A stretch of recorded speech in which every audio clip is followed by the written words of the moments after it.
Hello students, welcome to physics Gyan Guru YouTube channel. आज हम लोग क्लास 12 इलेक्ट्रोस्टैटिक्स का क्रैश कोर्स का सेकेंड वीडियो लेकर के आए हैं। ठीक ना। यदि आपने मेरे यूट्यूब चैनल को अभी तक सब्सक्राइब नहीं किया है तो प्लीज सब्सक्राइब करें। तो चलिए शुरू करते हैं। सबसे पहले हम ऑब्जेक्टिव से शुरू करेंगे, फिर उसके बाद शॉर्ट आंसर टाइप क्वेश्चन और फिर बाद में एक लॉन्ग क्वेश्चन। ठीक है, तो ऑब्जेक्टिव क्वेश्चन हमारे लिखे पड़े हैं। तो सबसे पहला क्वेश्चन हमारा बोलता है, यदि किसी स्थान पर विद्युत क्षेत्र की तीव्रता वेक्टर ई हो तो उस स्थान पर वेक्टर ए क्षेत्रफल से गुजरने वाला विद्युत फ्लक्स फाई निम्न संबंध से ज्ञात होता है। तो देखिए, ऑप्शन ए दिया हुआ है phi equal to vector E cross vector A, phi equal to vector E dot vector A, और ऑप्शन सी हमारा phi equal to E A, और डी ऑप्शन क्या है phi equal to E upon A. तो देखिए, हम ये जानते हैं कि विद्युत फ्लक्स जो होता है विद्युत क्षेत्र की तीव्रता और क्षेत्रफल का क्या होता है, डॉट प्रोडक्ट होता है, यानी हमारा ऑप्शन बी सही है। ठीक, तो पहले क्वेश्चन का आंसर क्या हो जाएगा, हमारा ऑप्शन बी हो जाएगा। ठीक, गॉस के नियमानुसार होता है। गॉस का नियम क्या बोलता है, गॉस का नियम क्या बोलता है, किसी बंद पृष्ठ से परिबद्ध कुल फ्लक्स उस पृष्ठ से परिबद्ध कुल आवेश का 1/ε0 गुना होता है। ठीक ना।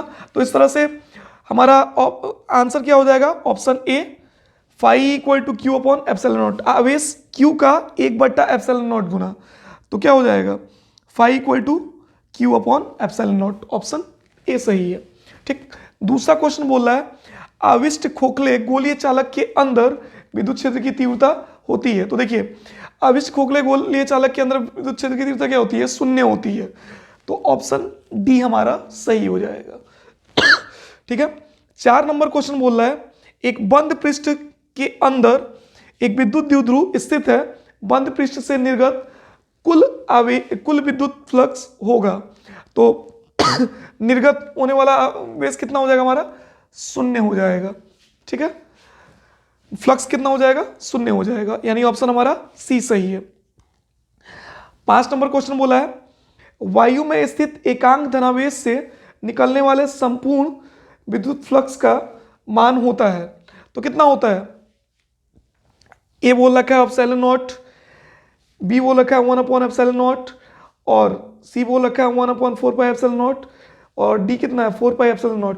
तो गॉस ये हो जाएगा हमारा कौन सा, बी हो जाएगा 1/ε0। ठीक है, तो इसका स्क्रीनशॉट ले सकते हैं आप। इसके बाद हम अगले 5 ऑब्जेक्टिव क्वेश्चन देखते हैं।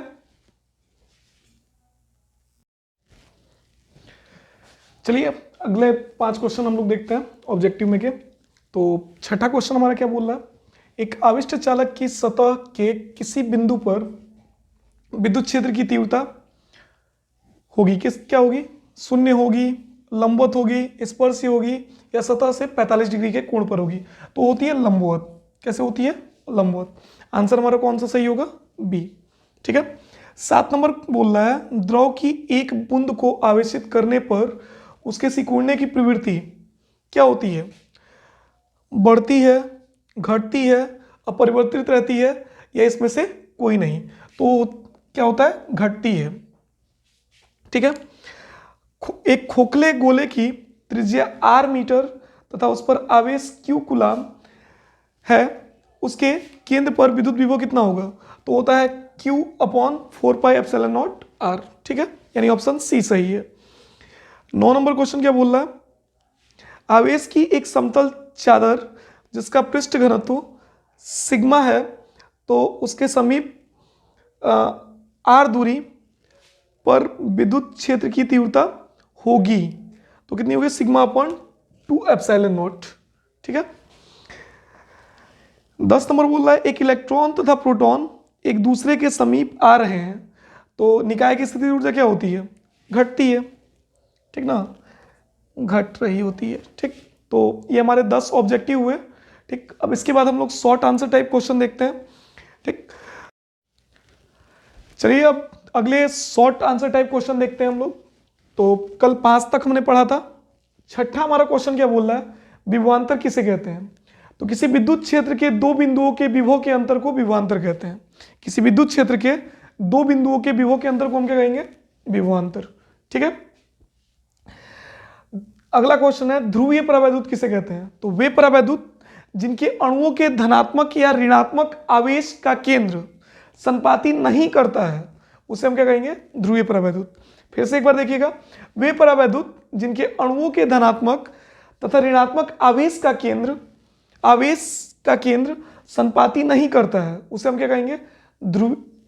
ध्रुवीय परावैद्युत। ठीक है, या ध्रुवित परावैद्युत। और अध्रुवित वाले में क्या होगा? अध्रुवीय वाले में क्या होगा? इसमें संपाती नहीं करता है, इसमें संपाती करेगा, बाकी सब सेम टू सेम है। 9 नंबर क्वेश्चन बोला है विद्युत फ्लक्स क्या है? तो किसी सतह के लंबवत गुजरने वाले विद्युत बल रेखाओं की संख्या, किसी सतह के लंबवत गुजरने वाली विद्युत बल रेखाओं की संख्या को हम क्या कहते हैं? विद्युत फ्लक्स कहते हैं। ठीक, इसे फाई ई से सूचित करते हैं, अर्थात फाई इक्वल टू क्या हो जाता है? वेक्टर ई डॉट वेक्टर ए।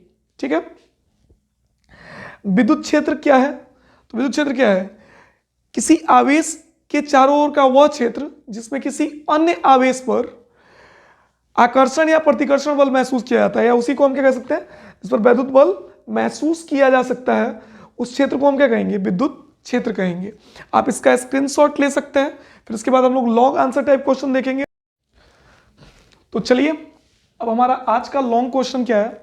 वो रखा है गॉस का प्रमेय सिद्ध करें। ठीक, उसके लिए फिगर मैंने पहले बना लिया है ताकि टाइम ना लगे। तो सबसे पहले हम लोग गॉस का प्रमेय समझ लेते हैं। गॉस का प्रमेय क्या है? गॉस का प्रमेय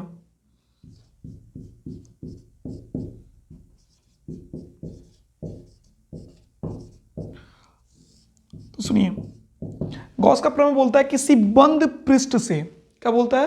किसी बंद पृष्ठ से परिबद्ध कुल वैद्युत फ्लक्स, किसी बंद पृष्ठ से परिबद्ध कुल वैद्युत फ्लक्स उस पृष्ठ से परिबद्ध कुल आवेश का 1/ε0 गुना होता है। कितना गुना होता है? 1/ε0 गुना। चलिए लिख लेते हैं, किसी बंद पृष्ठ से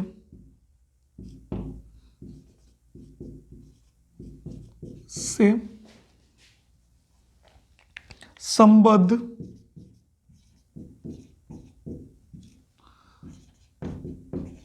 कुल वैद्युत फ्लक्स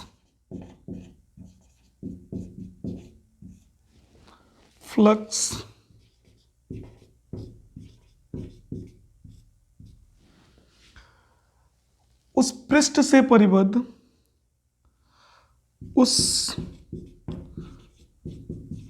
से परिबद्ध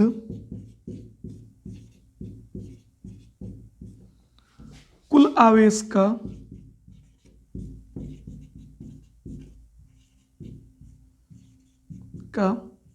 1/ε0 गुना होता है। ठीक, तो यही गॉस का प्रमेय है, अर्थात phi E equal to 1/Q/ε0, यही हमें प्रूफ करना है। ठीक है ना? तो निगमन, ठीक है, देखिए हम मान लेते हैं कोई हमारे पास बंद पृष्ठ है, कोई S, ठीक है, जिसमें एक कोई +Q आवेश स्थित है। ठीक है, इसके पृष्ठ पर कोई बिंदु है P, और हमने dA जो छोटा सा भाग लिया है उसकी दूरी हम मान लेते हैं यहाँ से यहाँ तक कितनी है? R है। ठीक, और विद्युत क्षेत्र की तीव्रता कितनी है? E, और उसके बीच पृष्ठ और तीव्रता के बीच बनने वाला कोण कितना है? थीटा है। तो देखिए, सबसे पहले हम P बिंदु पर हम विद्युत क्षेत्र की तीव्रता निकालते हैं। किस पर? +Q के कारण, +Q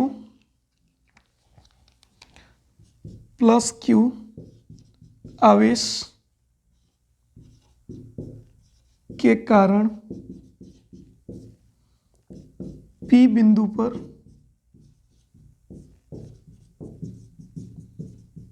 तीव्रता E इक्वल टू कितना हो जाएगा? 1/4 पाई ε0 क्यू अपॉन आर स्क्वायर। ठीक है, इसको हम इक्वेशन फर्स्ट ऑपरेट कर लेते हैं। ठीक, अब हम डीए क्षेत्र से गुजरने वाला, डीए मतलब अल्पांश लिया हमने डीए, तो डीए से गुजरने वाला कुल फ्लक्स, विद्युत फ्लक्स निकालते हैं। डीए अल्पांश से गुजरने वाला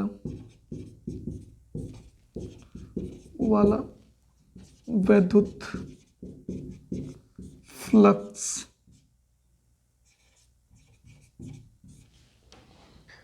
D phi E equal to कितना हो जाएगा, vector E dot D A. ठीक है, तो यानी इसको सॉल्व करें हम तो क्या हो जाएगा, ई डी ए कॉस थीटा।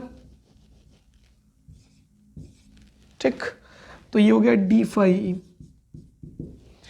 यदि हम कुल आवेश कुल फ्लक्स निकालते हैं, मतलब पूरे एस पृष्ठ से गुजरने वाला जो कुल विद्युत फ्लक्स है, एस पृष्ठ से गुजरने वाला कुल विद्युत फ्लक्स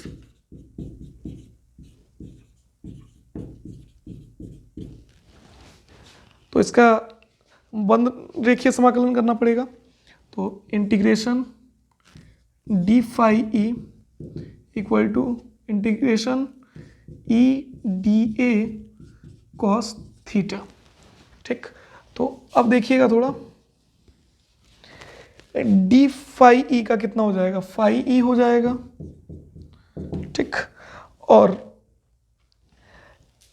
ई का कितना हो जाएगा, ई का वैल्यू हमें समीकरण 1 से मालूम है, कितना हो जाएगा 1/4 pi epsilon nought Q by R square into D A cos theta हो रहा है, डी ए कॉस थीटा।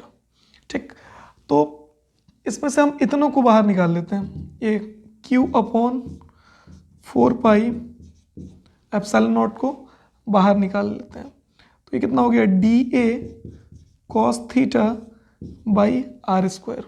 ठीक है, तो हम जानते हैं चूंकि डी ओमेगा इक्वल टू कितना होता है, D A cos theta by R square. ठीक, तो इस पूरे के जगह पर हम कितना रख देंगे, डी ओमेगा रख देंगे। फाई ई इक्वल टू कितना हो गया, Q upon 4 pi epsilon not.